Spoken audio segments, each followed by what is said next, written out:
Okay, चलिए देखिए, ये लेसन आपका चौथा है छपै। और कवि के नाम क्या है? नाभा दास है।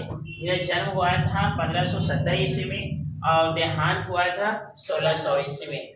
विद्यार्थी पहला पद के नाम था क्या है? कबीर। और दूसरा पद के नाम क्या है? सूरदास है। विद्यार्थी इसमें सूरदास के बारे में लिखा गया है, समझे? मतलब सूरदास की जो रचना है ना, समझे, सूरदास की रचना के बारे में लिखा गया है कि सूरदास की जो रचना है किस प्रकार से, मतलब नाभादास बतलाए है। विद्यार्थी में छपाई का मतलब ही बतलाया था कि जो कविता अगर छह पंक्ति में लिखा हुआ रहेगा वो क्या हो जाएगा? छपाई हो जाएगा। तो 1 2 3 4 5 6 पंक्ति में है ना, तो क्या हो जाएगा? छपाई हो जाएगा। जब ये 6 पंक्ति में रहेगा तो छपाई हो जाएगा। तो विद्यार्थी पहला पद में पिछले क्लास में समाप्त किया था। आज जो हम लोग अध्ययन करेंगे, अभ्यास करेंगे, वो क्या होगा? दूसरा पद हो जाएगा। विद्यार्थी उक्ति का मतलब उदित होता है, चौल मतलब चमत्कार होता है, अनुप्रास मतलब अलंकार होता है, वर्ण मतलब जाति, स्थिति मतलब स्थिति, अवतिभारी मतलब गंभीरता, वचन मतलब बोली, प्रीति मतलब प्रेमी, निर्वही मतलब समाप्ति, अर्थ मतलब अर्थी, अद्भुत मतलब अद्भुत, उधारी मतलब लय, प्रतिबिंबित मतलब प्रतिबिंबित, दिव्य मतलब दिव्य, दृष्टि मतलब दृष्टि, हृदय मतलब हृदय, हरि मतलब ईश्वर, लीला मतलब लीला, भाष्य मतलब वर्णन करना, जन्म मतलब जन्मी, कर्म मतलब कर्म, गुण मतलब गुण, रूप मतलब रूपे, सभी मतलब सभी के, रचना मतलब जीवे, प्रकाशी मतलब प्रकाशित किया है, विमल मतलब स्वच्छ, बुद्धि मतलब बुद्धि, ताश्य मतलब उसका, श्रवणी मतलब सुनना, धारे मतलब धारण करना, सुर मतलब सूरदास, कवित मतलब कविता, सुनी मतलब सुनना, सिर चालन मतलब सिर डुलाना। ये आपका अर्थ हो गया, समझे? अब विद्यार्थी इसको व्याख्या करेंगे, समझे? कि अभी व्याख्या कैसे होगा, ये व्याख्या के लिए अर्थ पता होना चाहिए और अर्थ को रटा नहीं मारना है, बशर्ते आप इसको व्याख्या करते करते आप अर्थ कंप्लीट कर देगा, समझे? ये पहला पंक्ति। उक्ति मतलब उदित या प्रकाश से, छय मतलब चमत्कार, अनुप्रास मतलब अलंकार। जो सूरदास की रचना है, समझे, कौन बोले हैं? नाभादास से। किसके बारे में? सूरदास के बारे में। कि सूरदास की जो रचना है ना, समझे, वह अलंकारों से भरा हुआ है, चमत्कारों से भरा हुआ है और वह प्रकाशित हुआ है। मतलब सूरदास की रचना, जो रचना प्रकाशित हुआ है, वह क्या चाहिए? चमत्कारों से भरा हुआ है और अलंकारों से, समझे? सूरदास की जो रचना है वह अलंकारों से भरा हुआ है, समझे, वह चमत्कारों से भरा हुआ है, समझे, तब वह क्या हुआ है? प्रकाशित हुआ है, समझे? किनका रचना? सूरदास का। कौन बोले हैं? नाभादास से, समझे? कि जो सूरदास की रचना है विद्यार्थी, वह अलंकारों, उसमें अलंकारों का वर्णन किया गया है और उसमें चमत्कारों के बारे में वर्णन किया गया है, तब वह प्रकाशित हुआ है। आप इसको ऐसे कर दो कि सूरदास की जो रचना है अलंकारों से भरा हुआ है, चमत्कारों से भरा हुआ है, तब वह प्रकाशित हुआ है। उदित मतलब उदित या प्रकाशित होना, समझे? और उनके रचनाओं में जातियों की स्थिति के गंभीरता को बतलाया गया है। किनकी रचनाओं में? सूरदास की रचनाओं में, समझे? विद्यार्थी फिर से देखिएगा, सूरदास के रचना अलंकारों से भरा हुआ है, चमत्कारों से भरा हुआ है, तब वह प्रकाशित हुआ है, समझे? और उनके रचनाओं में जातियों की स्थिति की गंभीरता को बतलाया गया है। क्या पहला पंक्ति कंप्लीट हुआ? और उनकी रचनाओं में जातियों की स्थिति गंभीरता को बतलाया गया है। पहला पंक्ति व्याख्या हो जाएगा, नहीं तो व्याख्या करके, अगर पहला पंक्ति में दिक्कत होगा तो बोलिएगा। पहला पंक्ति व्याख्या करके देखिए। सूरदास के रचना अलंकारों से भरा हुआ है, चमत्कारों से भरा हुआ है, तब वह प्रकाशित हुआ है, समझे? भाव सूरदास की रचना अलंकारों से भरा हुआ है, चमत्कारों से भरा हुआ है, तब वह प्रकाशित हुआ है। और उनके रचनाओं में जातियों के स्थिति गंभीरता को बतलाया गया है। कितने सब भाषा में कर रहे हैं?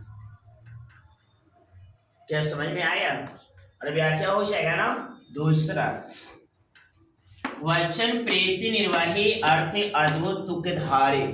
वचन मतलब बोलना, प्रीति मतलब प्रेम, निर्वाही मतलब समाप्ति, अर्थ मतलब अर्थ, अद्भुत मतलब अद्भुत, तुकधारी मतलब लय।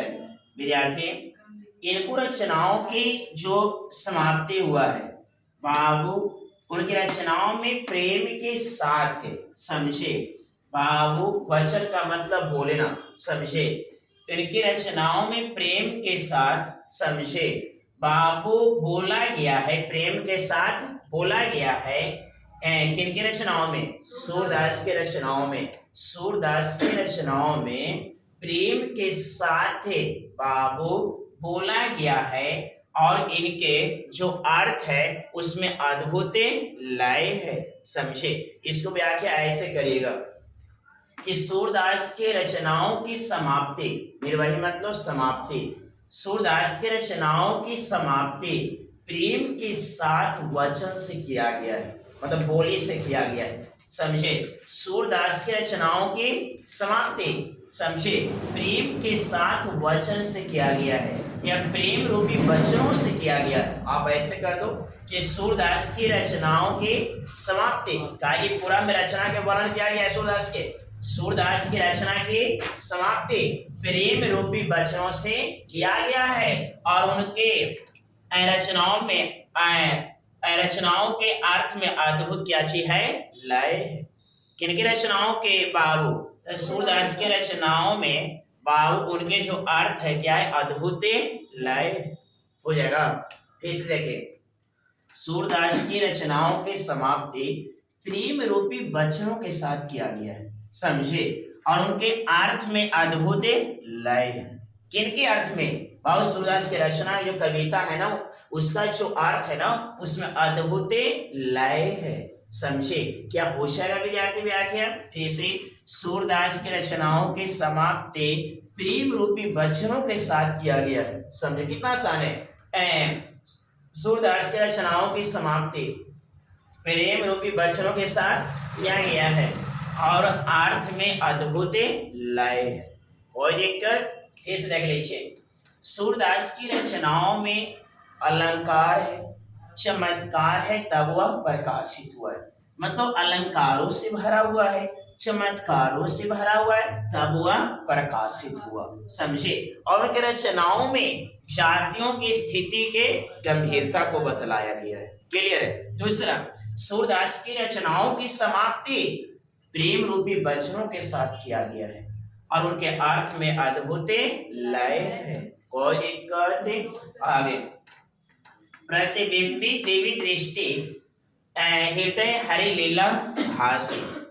मैं अपने बाबू सूरदास, कौन बोले? कौन? नाभादास की दिव्य दृष्टि के द्वारा बाबू प्रतिबिंबित मतलब प्रतिबिंब, समझे। प्रतिबिंब का आप मतलब समझते हो, एक वास्तविक होता है, एक आभासी होता है, समझे विद्यार्थी। हाँ, तो बाबू अपनी दिव्य दृष्टि के द्वारा बाबू ईश्वर को प्रतिबिंबित किया गया, मतलब देखा गया है, समझे। जैसे प्रतिबिंब होता है क्या है? एक वास्तविक क्या दिखाई दे रहा है, एक आभासी, समझे। जैसे आपने सुना होगा, जब भी विद्यार्थी कागज पर तेल को लगा दो, समझे, तो क्या हो जाता है? परभासी, मतलब क्लीन नहीं बुझाता है, समझे। ये आपने पढ़ा होगा, पारदर्शी और अपारदर्शी, फिजिक्स में मिला होगा। जो आपको क्लियर बुझाता है पारदर्शी, क्लियर नहीं बुझाता है अपारदर्शी, समझे। तो बाहु प्रतिबिंब का मतलब पता चलना, समझे। मतलब सूरदास अपनी दिव्य दृष्टि के द्वारा बाहु ईश्वर को प्रतिबिंबित किए, समझे। बाहु और हृदय में, अपने हृदय में ईश्वर की लीला को वर्णन किए। कौन है? सूरदास। कौन कहते हैं? नाभादास, समझे। कि अपनी दिव्य दृष्टि के द्वारा, मतलब अंदर की दृष्टि, समझे। विद्यार्थी बोलता है कि मैं अंदर में जान रहा है, समझे विद्यार्थी, लेकिन क्लियर नहीं बोल पाता है, उसको बोलते हैं दिव्य दृष्टि। अब क्लियर बोलेगा दिक्कत होगा ना, समझिए, बात ऐसा होता है। देखिए, हाँ, अपनी दिव्य दृष्टि के द्वारा बाबू ईश्वर को प्रतिबिंबित किया गया है। समझे, मतलब देखा गया है। आप बोल सकते देखा गया। सूरदास अपनी दिव्य दृष्टि के द्वारा ईश्वर को देखे हैं और अपने हृदय में ईश्वर की लीला को वर्णन किए। समझिए, इससे आसान क्या होगा, समझिए। और देखिए, जैसे आप अभी जीनियस में है, अब कोई बच्चा गया में गया पढ़ने, तो बच्चा गया वो कोचिंग गया होगा, समझिए, या साथ में रहा, जब बिछड़ा होता है तो अभी भी हम भाई देख रहा है, अभी भी होता है, ऐसा नहीं होता है। जैसे आपसे मम्मी बिछड़ जाती है तो मम्मी के अभी भी देख रहे हैं, ये दिव्य दृष्टि है, समझिए। तो आप भी देखा होगा या फिर कहानी में सुनाया था ना, सुजान समझिए। तो उतना समझाने की जरूरत नहीं, समझ जाता है क्या होता है। आजकल यहाँ जब भी चूहा के फांसी पर लटकाया जा रहा है, वीडियो बन जा रहा है, अब व्यूज भी बढ़िया, व्यूअर भी बढ़िया पहुंच जा रहा है ना। क्या करिए, इसे कलयुग का पहचान यही है ना, समझे।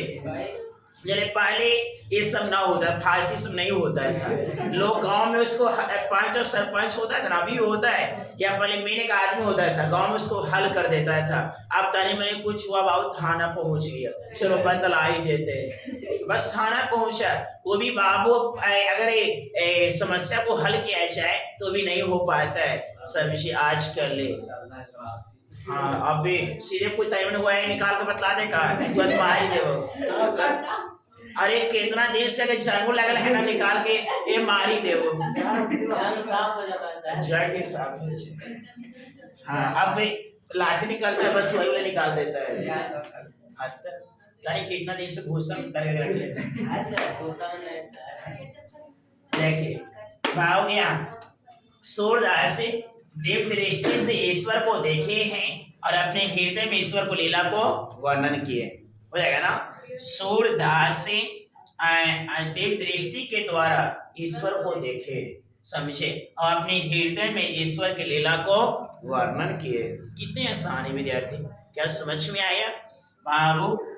सूरदास दिव्य दृष्टि से ईश्वर को देखे और अपने हृदय में ईश्वर को लीला को वर्णन किया। आगे, जन्म में, कर्म में, गुण ने, रूप सभी के अपने जीवों के द्वारा प्रकाशित किया है। मतलब ईश्वर के जन्म में, ईश्वर के जन्म में, कर्म में, गुण ने, रूप सभी के अपने जीवों के द्वारा प्रकाशित किया है।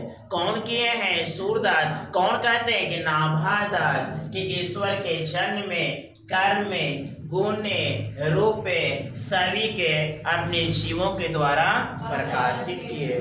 कितना आसान हो जाएगा ना, इससे आसान कहाँ मिले, खोजने को मिलेगा, चैनल पर मिलेगा। ईश्वर के जन्म में, कर्म में, गुण ने, रूप सभी के अपने जीवों के द्वारा प्रकाशित किए हैं। विमल बुद्धि हो तासु की, जो या गुण सर्वनिधर। जो भी या गुण को धारण करता है या सुनता है, फिर से, जो भी या गुण को धारण करता है या सुनता है, उसका बुद्धि स्वच्छ हो जाता है। समझे? कौन सुनता है? कौन सुनता है? मोबाइल रहेगा तो फिर वही इंस्टा है, फेसबुक है, तो रील है। मोबाइल में कोई किसी बच्चा को बजाते देखे हैं? सीताराम सीताराम सीताराम कहिए। कोई मोबाइल बजाता है?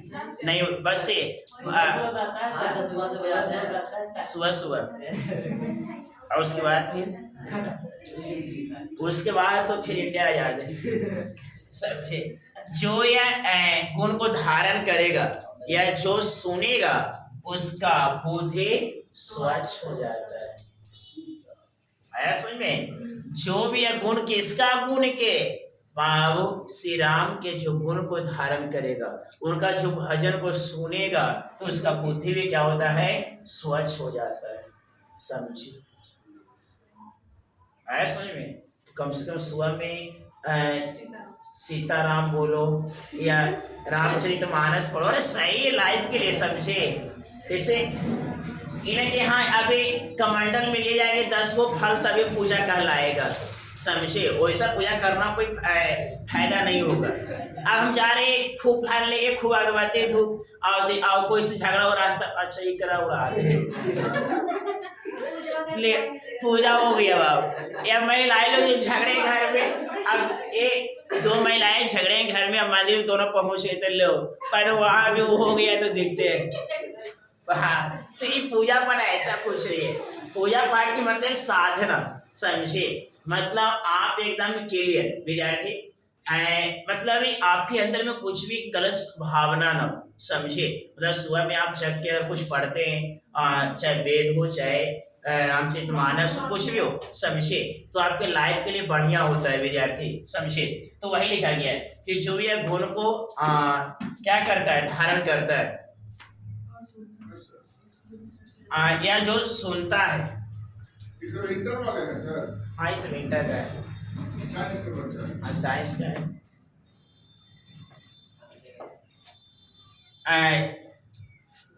या जो गुण को धारण करता है या सुनता है, उसका बुद्धि क्या होता है, स्वच्छ हो जाता है। सूर्य कवि ते सुनी कौन कवि, कोई भी ऐसा कवि नहीं है जो शुद्ध ऐसी कविता को नहीं सुने होंगे, समझे। और न ही सिर चालन धर करे, और वो अपने सिर को नहीं डुलाया होगा। क्वेश्चन में क्या सर 2025 तक का आ गया है। लाओ सिर का देखें।